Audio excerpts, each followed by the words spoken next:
Patriots Steelers, another exciting primetime matchup. To be honest, we need DFS for games like this one. Win or lose, this single game slate will make Thursday night more enjoyable. David and I break down this single game Fanduel primetime matchup in an in-depth format that will give you all the important stats you need to be considering when building each and every one of your lineups. Welcome to DFS Insights. I'm David Geistlinger, and I'm joined by my cousin, David Grant Jr. The teams up on the block are the New England Patriots and at the Pittsburgh Steelers. I've been dying for this matchup since week 1 of the NFL season. Who would have thought the Patriots would be at 2-10? That's 2 wins and 10 losses. Not only now, but ever. But hey, I guess every dynasty must come to an end. So with that, let's dive in a little for this matchup against the 7-5 Steelers. And we can go ahead and kick it off with a brief overview of the game.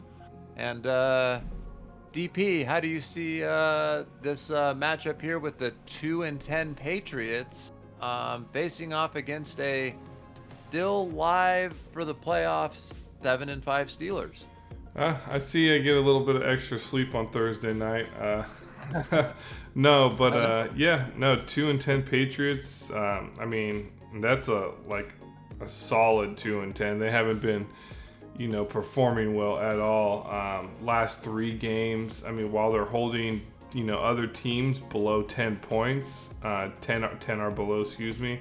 I mean, it was the Giants, but the Colts have been decent, so holding them to 10 is a pretty good task, but they've also scored 13 points in the last 3 games. So, it's been pretty rough for them. Not to mention, they don't know who's quarterbacking. They've had injuries to, their running back.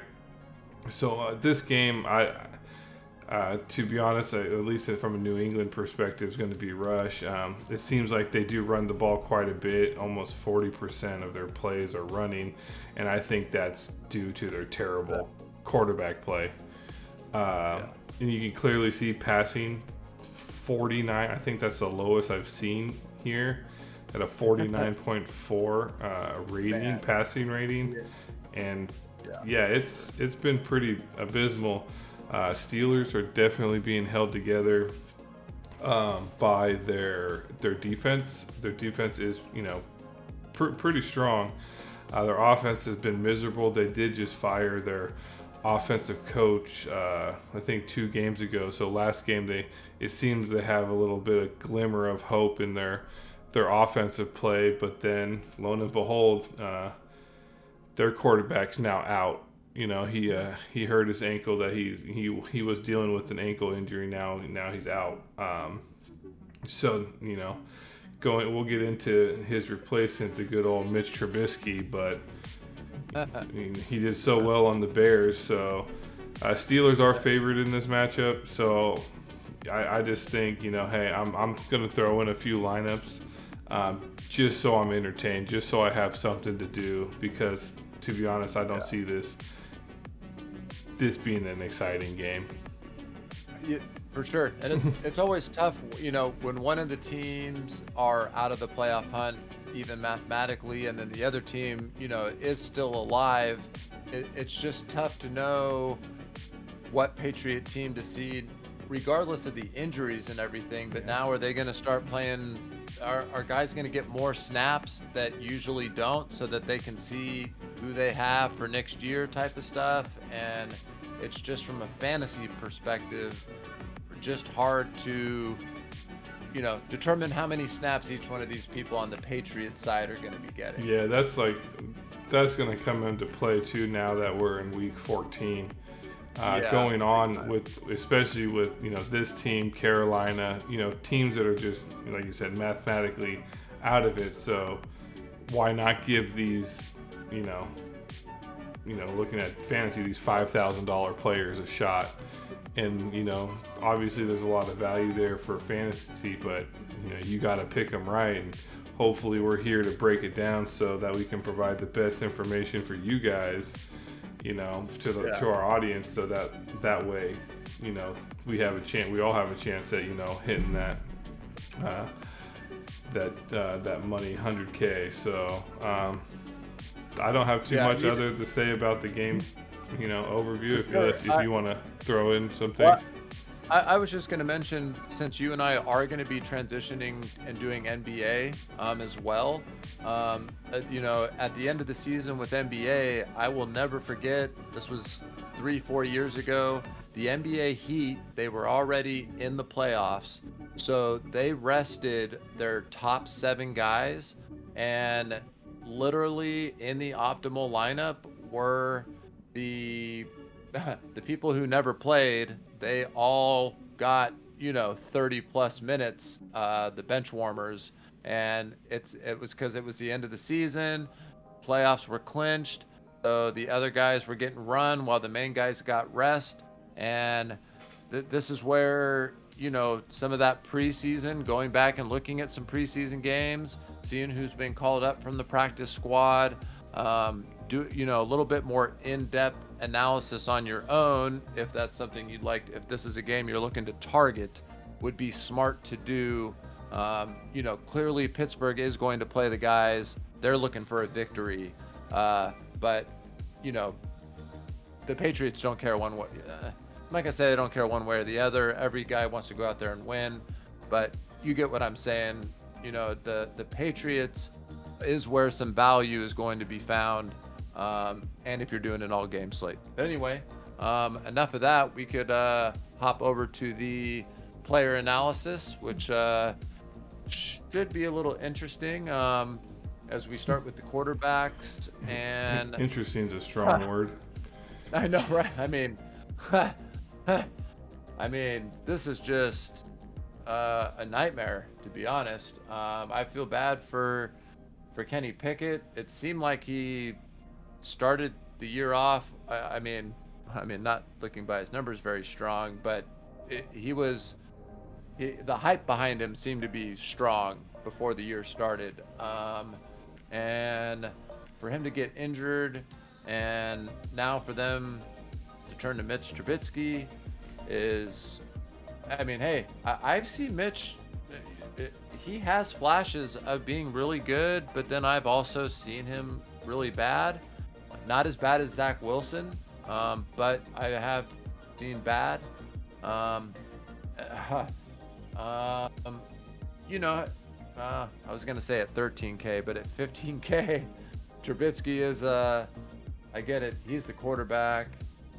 Again, they are going to be trying to win. And at 50, it's tough. You're going to have some exposure to him. He is the quarterback. You're going to want some exposure. How much, I'd be under the field on it. And as far as the quarterbacks for New England, I'm staying away from that completely. Even though Zappy is only 13K, and then, that's weird. Their backup, Mac Jones is also 13K. So, Zappy could play the first quarter and then be out. He could play 3 quarters and sit the 4th. I have no idea what Belichick or them are going to do. It's too risky to go either one of them, in my personal opinion. What are your thoughts? That's why I'm going both. Hey, well, the answer would be to put one in one lineup and then put one in the other. No, I'm going straight both. Yeah. Mitch Trubisky's taking over Pickett. It looked like Pickett kind of found his rhythm after they got rid of their offensive coordinator, and it just seems they fire some coach, and the next game the team does amazing, but then the second game it just goes back to being what it was. So at the end of the day, he did look a little bit better after they fired the coach, but still not putting up that big of offensive numbers. He's definitely better than Mitch Trubisky. So Trubisky's basically only played 2 halves of football this year.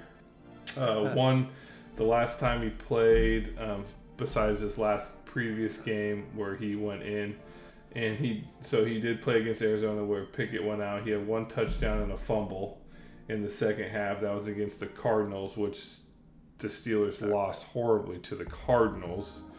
That's sad. Their defense can't even hold him. And then he played the second half against the Jaguars in Week 8, where he had 1 touchdown and 2 interceptions. So, he played basically a full game, had 2 touchdowns and 3 turnovers. So if that's a forecast of what's to see, we'll see. Now he's actually getting reps with the first squad, or more reps, I should say. Let's see if any cohesion can happen there, but I don't know. I'm going to find it hard to pay up to $15K. I mean, it's pay up. That's really not, you usually see quarterbacks at 17, 16, 5.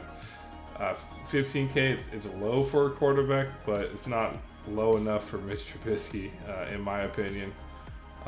As you stated, for me, Zappy's going to be the primary. I think unless he messes up. I mean, he can't mess up. He scored 0 last game. So I honestly, that situation there is, I think, just more of a dice roll. I think Mac Jones, to be honest, is the better quarterback. Not sure what's going on. I think he might have got the short end of the stick, just not jiving with whoever's teaching him, training him, whatever. I think he has the better upside than Zappy. But if he's not on the field, he doesn't have any upside. So if Belichick wants to play Zappy, then Zappy's what it's going to be. But I don't see any value. 13K. Will I have some in a few lineups? Yes. But they've scored 13 points over the course of the last 3 games. So I do not see these quarterbacks, any of them, being a viable pick, to get any fantasy points. So that's fair. Moving on to the running back situation that we have in this matchup. Ramondre Stevenson had, potential to be a wrecking ball in this game. Steelers do have a pretty good defense against the run. Now, however, he is hurt and he is doubtful, and I'm 98% confident that he will not play. He has a high ankle sprain. Oh yeah, he's missing a few weeks. That's the worst. So he's that's the worst. Yeah, doubtful is it just might as well say out there. So moving on to their secondary, Zeke Elliott. Everybody knows, Zeke had his moments in Dallas, but he also, I don't know what happened that last two years with Dallas, but he was fumbling the ball all the time. It seems like he's doing a little bit better, maybe coming off the bench or second string. He's getting some decent touches, a few yards here and there. That he had a fumble last game, but it doesn't seem to be really an issue this year, and they were utilizing him in the passing game as well. So Zeke Elliott I could see as a decent play, especially at 12K, but didn't see the end zone, right? Well, keep in mind, with Stevenson, because he did play December, that can't be, December 3rd? Yeah, so. Oh, yeah. Go ahead. Sorry. No, yeah. So they did play the Chargers, and I mean, you got to imagine he got 9 attempts before getting hurt, but before that, the last 2 games, he got 21 and 20, and then 5 targets and 5 targets, and he did have, he fumbled the ball last game, but then I just feel like Zeke will take over the role, as the guy, and so we haven't seen Zeke in that role yet, I don't think. So I think it will be interesting. This whole game's crazy. Yeah, it's been basically a 70-30 split with Stevenson and Elliott. So they're looking like snap count wise. So I can see definitely playing Elliott. I'm gonna have him definitely in a few of my run backs when I do 4-1 Steelers lineups. And then speaking of Steelers, moving on to their running back situation, I was actually planning to do a lot of both Najee Harris and Jalen Warren because they're basically a 50-50 split committee. Najee Harris gets slightly over 50, 52, 53% of the snap counts going back the last like 6-7 weeks. So he is RB1, I guess. However, it seems like he is going to be taking a step back because of a knee. He didn't practice on Tuesday. It looks like Jalen Warren is going to be basically taking over the lead role here. And Jalen Warren, I think, is a beast running back. Numbers doesn't seem to show it, or at least point-wise the last two games, but 22, 18, 12. So, he RB1. Yeah. So what do you think about the running back situation over here? Yeah, it's just it's tough to predict. I'll definitely have some exposure to Zeke as far as New England goes. He will be. It sounds like the RB1, and then don't be surprised. I wouldn't be shocked. I'm trying to go down the list here to see what cheap running back that New England might want to just take a peek at. No, it would be second would be Ty Montgomery will be behind Elliott. If it's either going to be Ty Montgomery or Jermichael Hasty from your 49ers. But they're both 5K players, so I would put more into Montgomery being RB2. That sounds. But yeah, sounds right. Again, I'll just be completely honest with the audience. This isn't a game I'm going to be going too heavy on, just because, we're all here to try to get an edge and to, we're not here to like pull a handle on a slot machine. We're trying to get an advantage on our opponent with information, and with a lot of these injuries and one team is fighting for a playoff spot while the other team, it doesn't really matter. It makes it hard to game script, and it's already hard enough thinking about what Bill Belichick is going to do, let alone in this scenario I can't remember seeing him in. So the safe way and smart way to me is going to be to go Pittsburgh. I'm huge on Jalen Warren for sure. Him getting bumped up to RB1 and seeing some extra snaps, I think we're going to see him exceed his 13.5 price tag. And then as far as New England, Zeke's the only guy I feel comfortable with. He is only 12K. That's really not that bad. So and we know New England wants to just control the ball. We know they don't trust either one of their quarterbacks with throwing the ball. And we can pretty much say the same thing with as far as as Pittsburgh goes. So it should be a run affair. Mm-hmm. It's going to be about, getting the right running backs, having them in the right, which one's in the MVP. That's really all I got to say there. I think we can kind of jump over to the wide receivers. To be honest, I don't see the receivers being a major factor in this game. I don't see Mitch Trubisky throwing a 25-yard pass. If it is, it's because he threw a 8-yard pass and then the guy ran the extra yards after the catch. I'm trying to think. Let's see. So if we took a quick look and saw, like you said, it was Arizona he came in, and then Jacksonville. He did have 27 attempts against Jacksonville. So if we go to my boy, where is he? Mr. George Pickens. and go to Jacksonville. Wow,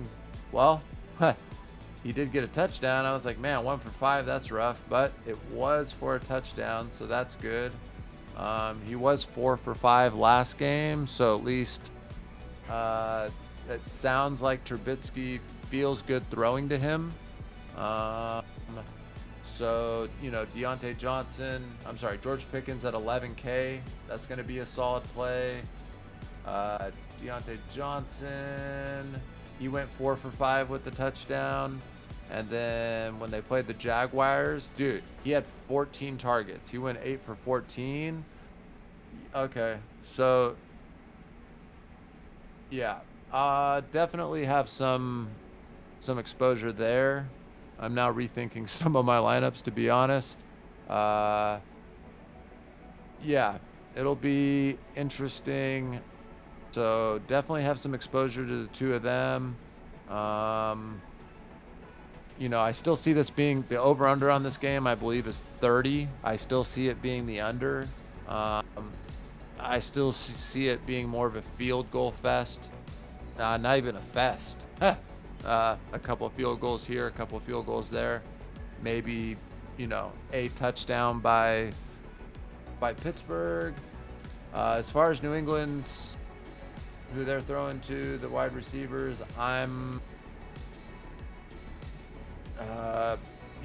we got Juju with an ankle, Devontae Parker with the knee.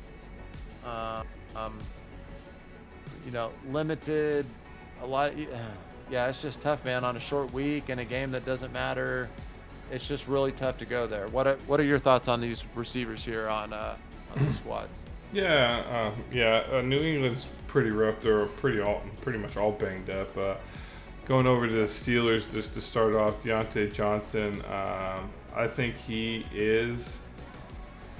I want to say he's the number one over Pickens. Just Pickens was getting a lot of the recognition but Deontay Johnson was out early on. But since Deontay Johnson came back, it seems like I hear his name. I hear Pickens a lot, but it was just like, oh, he should have done better kind of thing. So they were all both targeted, over 5 times the last 3 games. New England does give up, they're 25th ranked. They do give up at least, seems about 1 receiving touchdown a game. So that's basically, if they give up 10 points the last, each of the last 3 games, so that's basically the touchdown they give up is a receiving. They do give up about 171 yards to wide receivers. They're ranked 26th there. So if you do want to go, if you trust Mr. Trubisky to throw, Deontay Johnson or George Pickens. Pickens, you can save about 500. I think they're both basically, the same viability. They both can catch the ball. It'd be hard to trust Trubisky to get him the ball. I believe the third one here for Pittsburgh's Allen Robertson. He's sitting at 7,500. He does have a few targets, few catches, but that's if you want, that's a good buy down option. 7,500. Going over to the New England, Demario Douglas, it says questionable, but he didn't practice. He's still in concussion protocol, so it's a short week. I would be keeping an eye on it because he is a pretty good receiver when he does play. However, short week, concussion, I would be shocked if he did play. So keep an eye on that. And like you said, why risk it if he, is a decent receiver coming off a concussion? You're 2-10. What's him playing really? What are you benefiting? Him getting hurt again, or so? But I would just keep an eye. Maybe if Thursday, 2-3 hours before game time, I see his injury tag or he's playing, I'll throw him in a lineup or two. Devontae Parker, limited with the knee. He's going to play, so he'll probably be the option. that I go with. He seems to be last 2 games Zappy's target here. 9 targets, but only 4 catches. So I really do want to look up like that breaking point between, is it the what's a target? Like if he throws it over the head to, avoid a sack, is that in the area? Is that still a target? I want to see what that breakdown is. Like, does it have to be a catchable ball to be a target? So that would be good to understand. Juju Smith-Schuster, maybe a revenge game. But like I said, the receivers, it sucks because it just comes down to trusting the quarterbacks, and you just can't. Tyquan Thornton is also a good pick here, sitting at 7. Those 3 people, Parker, Juju Smith, and Thornton, are the ones that have been getting the snap counts in at least the last few games, especially with Douglas out. When Douglas is in, he's in about 75% of the time. He seems to be like their slot receiver. So yeah, if he's in, he'll be a good option over Thornton, but it looks like Thornton's the one benefiting from Douglas being out. So that's really all I got with the wide receivers. Anything else to add before moving on to the tight ends? No, we're sounding pretty good there. I know I should bring this up afterwards, but just so I don't forget, the Steelers are one of 2 teams that actually are not in a dome. I was looking up the weather because if it was going to be a kick fest, I've already learned this the hard way. They're calling for like 13 to 17 mile an hour winds, and it's going to be cold. And then we all know how the weather is. Who knows if it's going to shift forward? Rain is up and coming. So, as high as I was going to be on some of the kicking, I might pull that back a little bit. But we'll kind of, I guess I'm kind of jumping ahead. So let's go ahead and pop over to the tight I'd say ends. keep in mind too, the last game, it was dumping rain. The game got delayed 3 times between the Steelers and the Cardinals. So Cardinals didn't seem to have any issue playing in thunderstorms. They scored 24 points. Steelers apparently,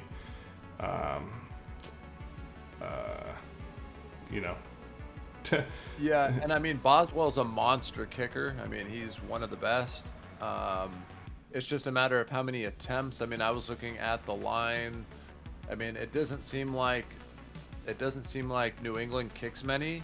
However, the Steelers definitely have way more attempts than New England does, and so I just was trying to game script and kind of piece all that together as we're going over this. Yeah, all right. Yeah. So, before getting into the kickers, just quickly go over the tight ends here.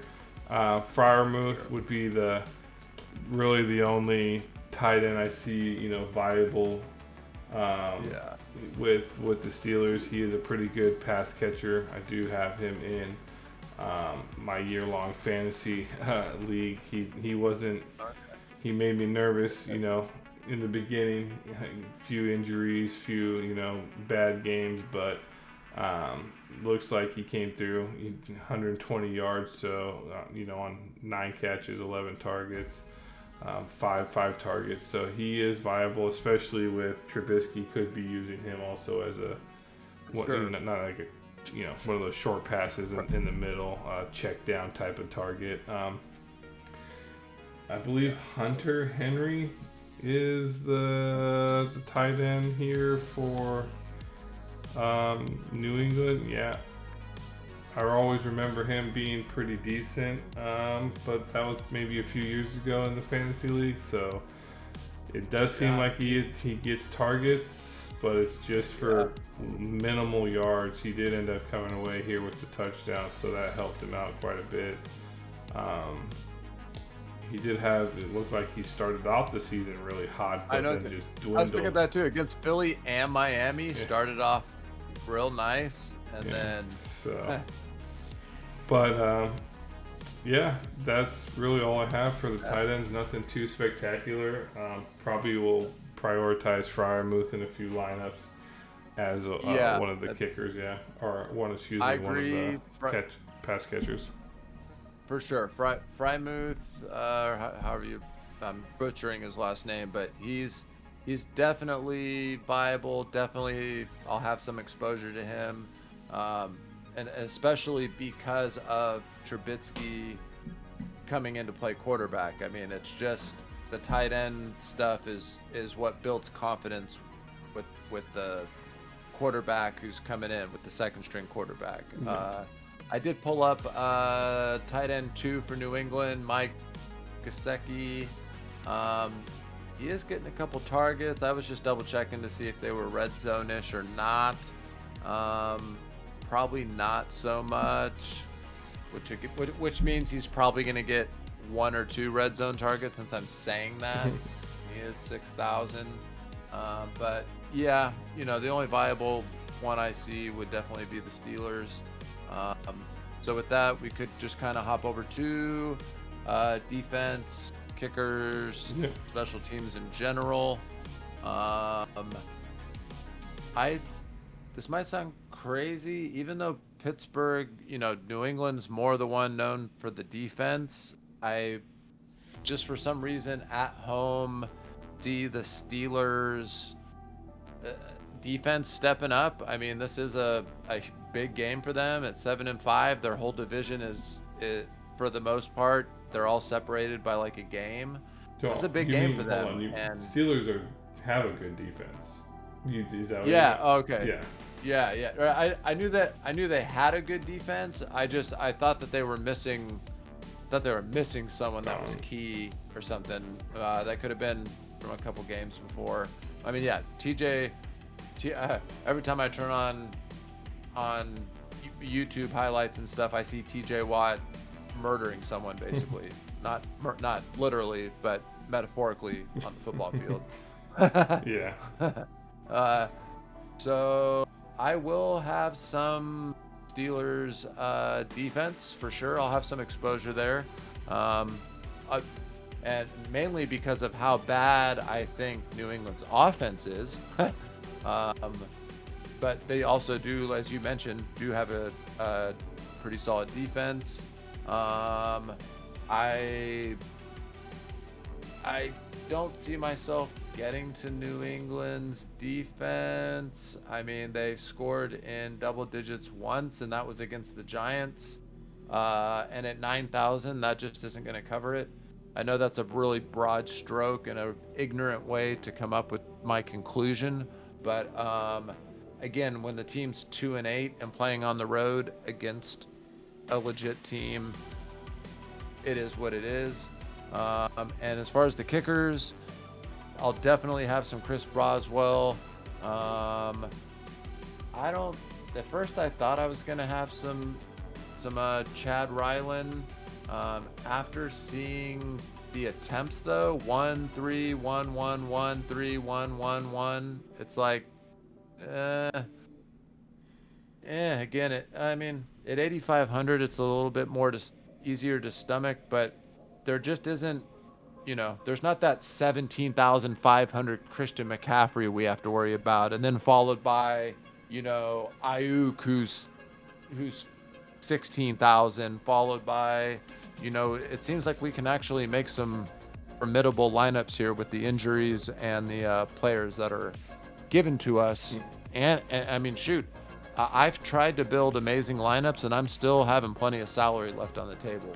What are your thoughts on the defenses, kickers, special teams? Defense, Steelers, definitely I'll be playing them. New England's averaging over an interception a game. So that's with Mac Jones or Zappy in. Or Zappy, Zippy Zap, whatever they want to call him. But so there's potential there for some turnovers. I believe they also allow quite a few, penetration sacks. So Steelers, I think, have a high potential to be, a decent pick, and I think a sneaky MVP slot there as well. Especially, I'd say the weather could come into. So if it's a bad game, I think Steelers. Their defense would probably be for sure. Patriots.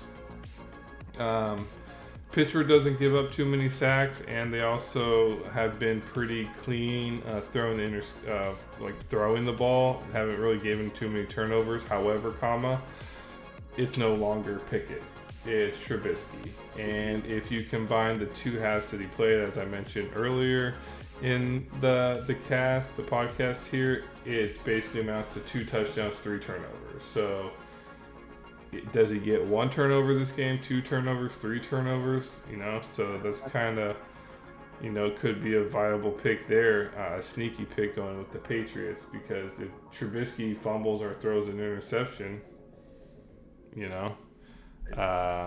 there's the Patriots. So kickers, weather dependent, definitely will have them, because I don't see these offenses are going to be pretty sluggish. No weather, whatever. But yeah, I think weather dependent. I would prioritize Boswell. I can see the Steelers moving the ball better than Pittsburgh.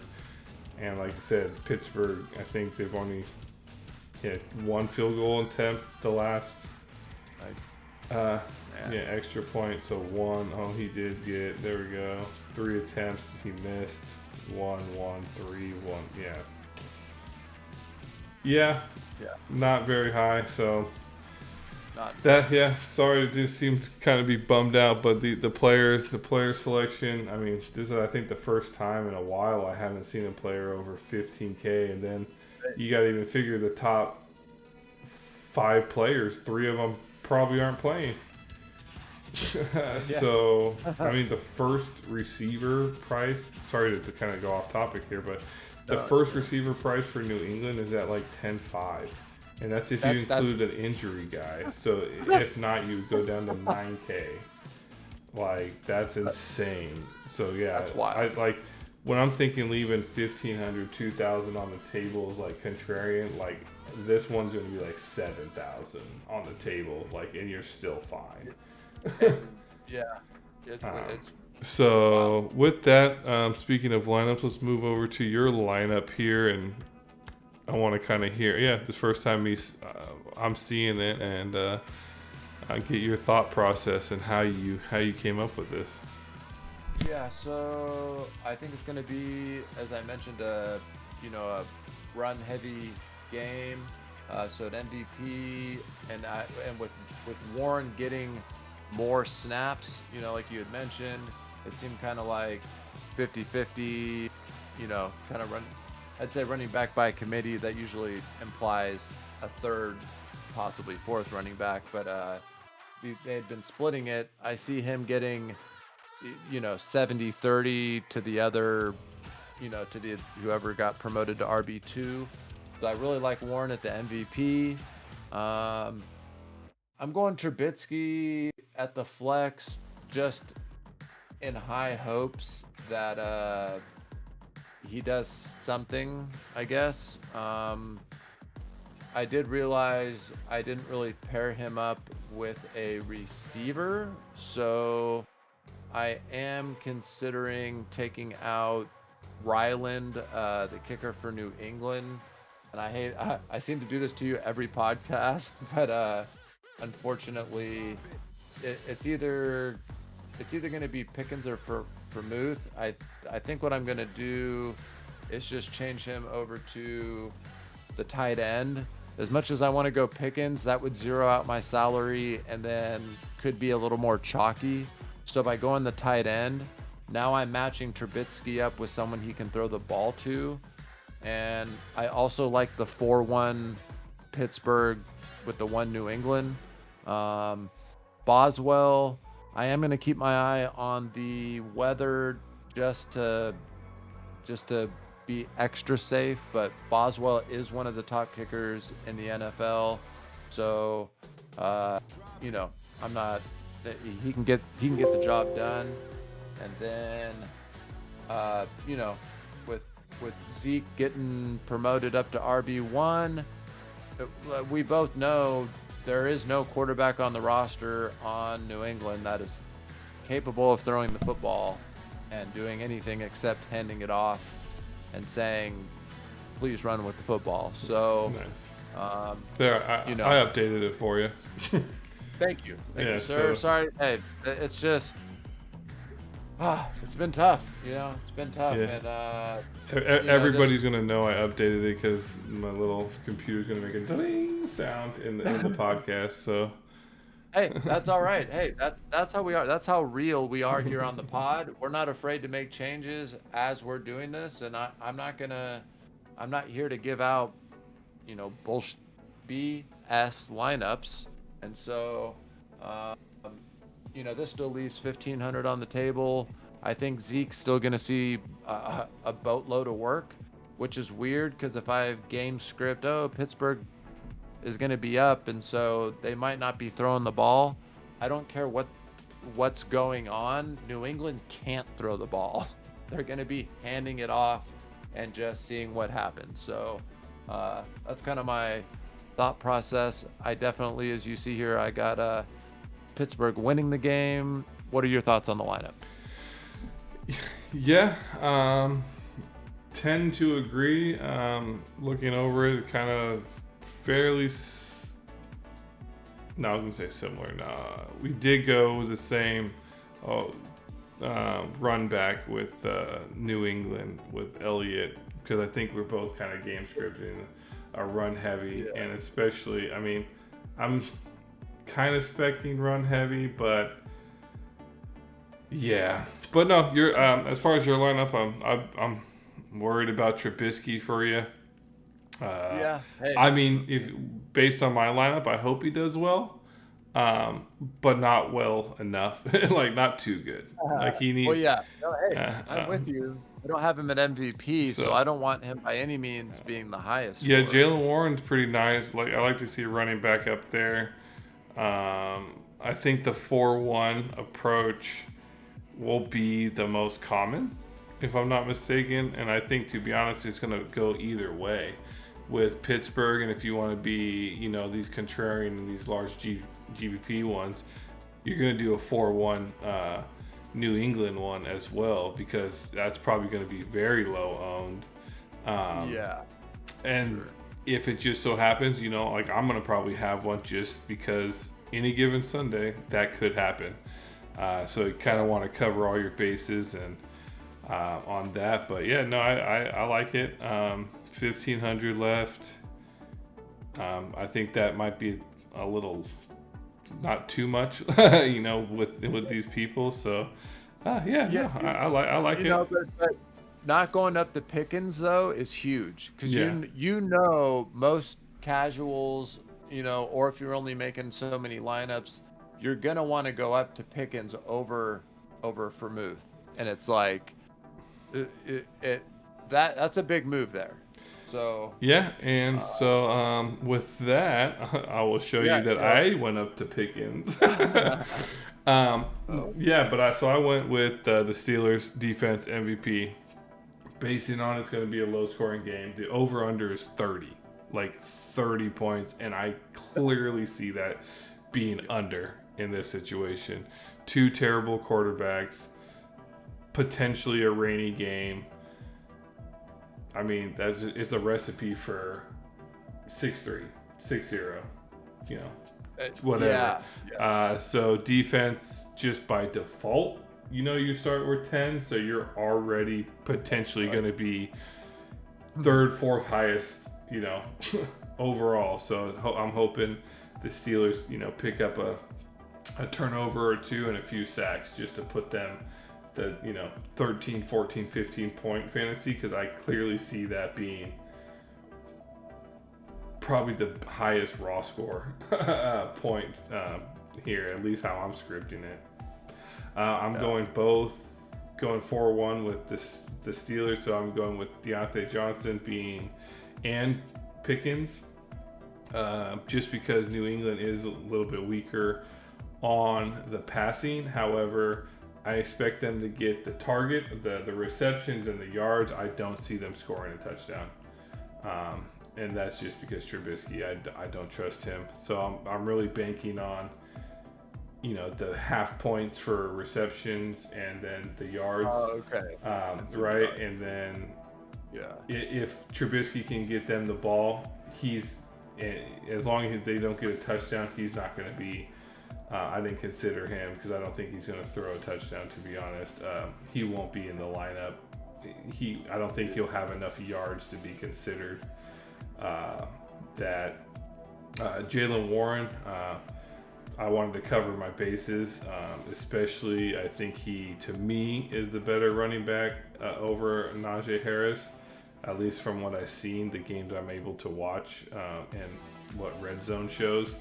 I like Jaylen Warren in this matchup. New England does have a pretty decent run defense, but with weather, he could be getting potentially more touches than normal.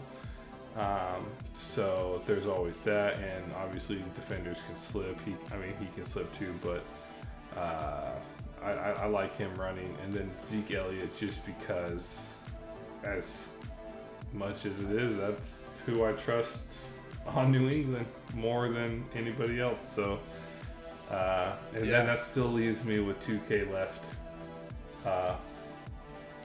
salary wise. So, what do you think? It's not the prettiest, but I'm hoping, solid lineup. I definitely like the defense being at MVP. And I know you and I talk about this quite a bit. I almost feel like, and I could be way off, but you know how most of the time when we check, it's typically at MVP, it's 2% to like 5% owned at MVP. It feels like this might be one of those games where it's 10 or 15%. And again,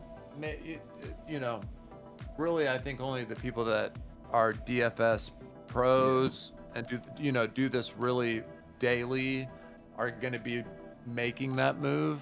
I think that'll still be a good contrarian move to make.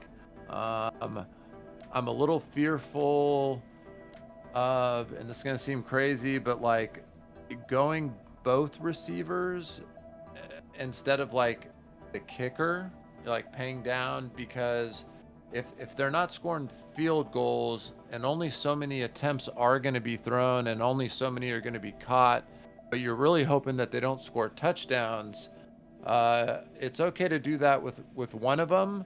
But I think going two, and again, hopefully one of them does get a touchdown, but then that's it. You know what I'm saying? Yeah. Because he'll get more points than Trubisky would there, and then that's it. But other than that, I love that you left, the extra money on there. I don't see many dupes of that lineup, which is good. I do like the 4-1 Pittsburgh. Zeke is the clear option for New England. To me, even if you told me he was going to be 80% owned in the flex, to me it's a free square. Plug him in and make your change somewhere else, because New England's a mess. Let's just call it like it is. Nice. So man. Those are great lineup. You or me or both of us have had a winning lineup every week. I know once or twice we both did, and either on the days I didn't, your lineup doubled the money, and on the other days my lineup doubled the money. So so in that case, what lineup will you guys be entering in? Will you be entering in, my lineup or David, or the other David, my cousin's lineup? Or would you enter in them both? Sometimes we had a few weeks ago where both of our lineups that we provided, placed in the money. But we do pretty decent with these lineups. We obviously try to make them, viable in the GPP. Do our best. Obviously, we'd like everybody to hit 100K, but with the percent chance to actually win that, and I think just placing in the money is pretty good. So, let us know down in the comments below which lineup you would choose and why, and also if you have any feedback on our lineup. So we'd like to hear what you think. And then before hitting our predictions on our MVP picks, our value picks, which and our overall game score, you have an announcement about another potential chance for them to win money. Yeah, definitely. Be sure to check out the link in the description down below. There'll be a link in there to a free 100-person tournament. It is open to the public, so the first 100 people that get in there are the ones that get in. If your lineup happens to beat my lineup and beat my cousin's lineup and takes first place, I will personally Venmo you $100. The only caveat to that is you just need to show proof that you like the video, you've subscribed to the channel, turn the notifications on to make sure you catch every video for every Thursday primetime game and every Sunday night primetime game. We're here for your Fanduel single game breakdowns. So again, it's absolutely free to enter. The first 100 people in there are the ones that are going to be eligible. And then, again, just show that you liked and subscribed. Good luck. And, yeah, we're doing that for every Thursday and Sunday night. And again, I'm going to eventually win that damn money. But on that, so who are you going to put in your MVP slot, and who will be your value pick, if any? And, I mean, it's going to be so hard to choose. And then what do you think the overall game score is going to be? Wrap this up here. Yep. So I got Jaylen Warren at MVP. I think he sees his best game of the season. So I got him at MVP. As far as my lower owned value, I think we see the tight end Vermouth. I think we see him also get a touchdown. I know I know he's 9,500. If I am going way down, I'll throw out Mike Gesicki for New England just because, hey, he doesn't have a touchdown yet. He's 6K.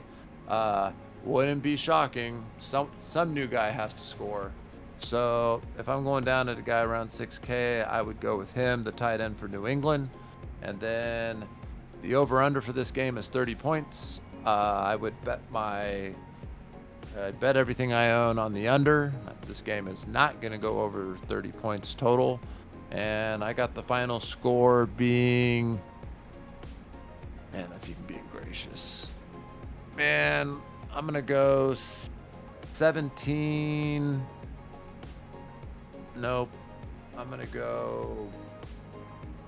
Wow. I go 17... 17, 13, 7.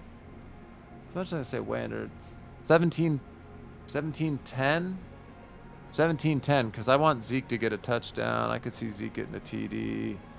17-10, 17-10 Pittsburgh.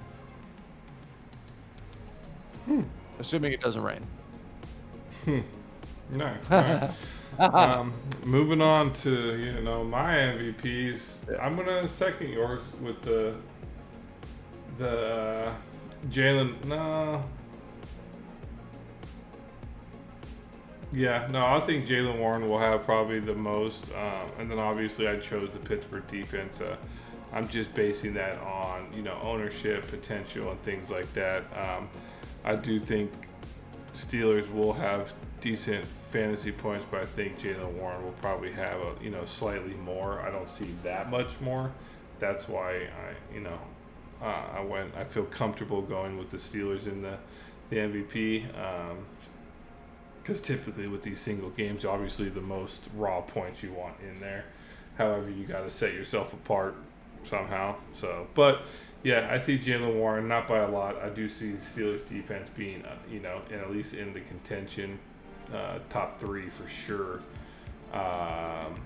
Value pick, I think I'm going to go with Ty Montgomery. He's 5K. He's going to back up Zeke Elliott. Zeke's going to have to come out. He's going to get tired. And at a 5K player, that is going to see snap counts, the potential for him to have a goal line carry or something like that, especially if the game's raining. I see him having a potential to have a decent game for a 5K player. So you can find value there. Overall score, I think I'm going to go 16-10 Pittsburgh. 16-10 Pittsburgh. All right. I lied. Let me do. 16-10. I was gonna do something clever, but we'll go with that. We'll do 16-10. I like that. All right. Well, that sounds good. Good luck to everybody out there. Hope all you guys win a bunch of money. Make sure to tune in for Sunday night's podcast. We got a killer matchup between the Dallas Cowboys and the Philadelphia Eagles, what's that? Did my 49ers smack the Cowboys? Oh, that's right, they did. Oh, wait, did my 49ers smack the Philadelphia Eagles last week? Oh, that's right. Oh, we did. Oh, so it's the battle for second place. But anyway, that'll be coming Sunday night. And with that, make sure you like and subscribe, and you can hear more of those great takes on the 49ers. That are unbiased. Completely unbiased. Like, subscribe, hit the notification bell so you don't miss any of these. And with that, good luck. Make sure you enter our lineup so you can win some money.